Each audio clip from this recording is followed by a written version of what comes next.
Thank you so much. Merci beaucoup. As you can tell, I do as I'm told. So it's as if we had prepared that together, which we have not. Now, let me first of all, of course, begin by wishing you all a Happy New Year. I guess it's still time to do that, given that we are just exactly halfway through between our Western New Year and the Lunar New Year, which will loom in a few weeks' time.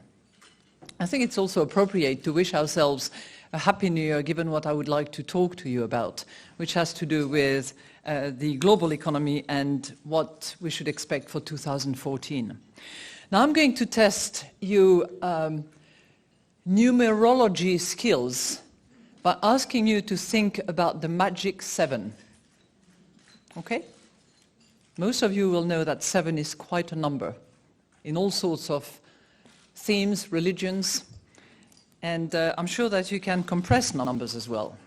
So, if we think about 2014, all right, I'm just giving you 2014, you drop the 0, 14, 2 times 7.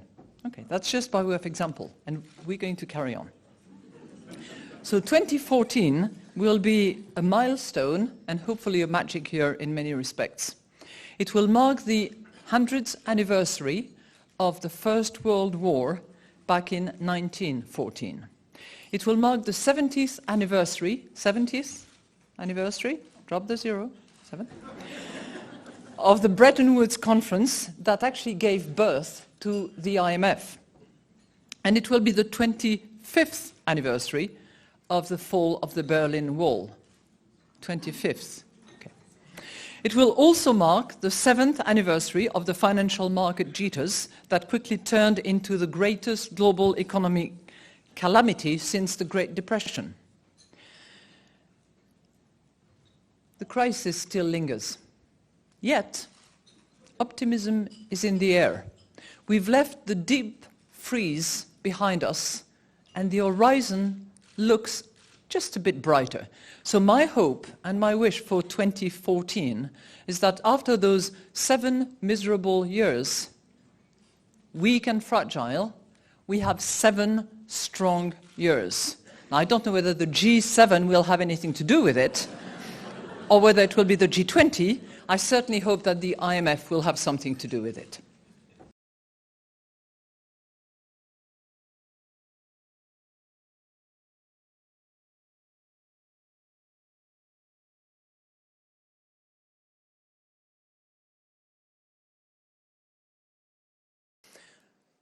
My last R is reset. We're seeing as necessary going forward a reset in the area of monetary policies. We believe that quantitative easing and the accommodating monetary policies that have been adopted so far should be continued up until such point where growth is well anchored in those economies, and this is not yet the case everywhere.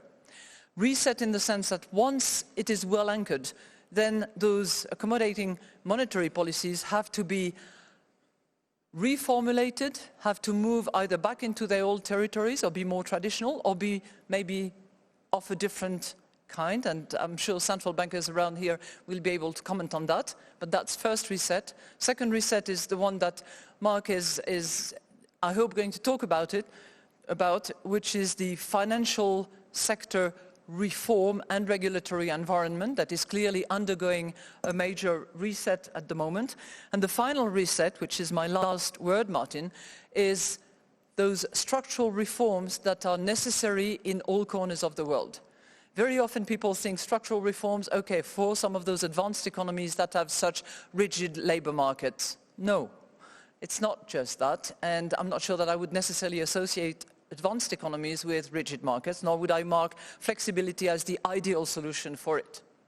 But structural reforms are needed in product markets, service markets, but they're also needed in emerging market economies, where structural reforms can take a completely different form from those that I've just mentioned. And they have to do with bottlenecks in certain countries, they have to do with proper governance, and they certainly take multiple forms, including that of unleashing the potential that is there, but that is still constricted by a lot of licensing right, protective barriers, and so on and so forth. I've finished with my 3 Rs, the most important one of the three being the one that I've not commented on, but that you have eloquently commented on, which is R for recovery.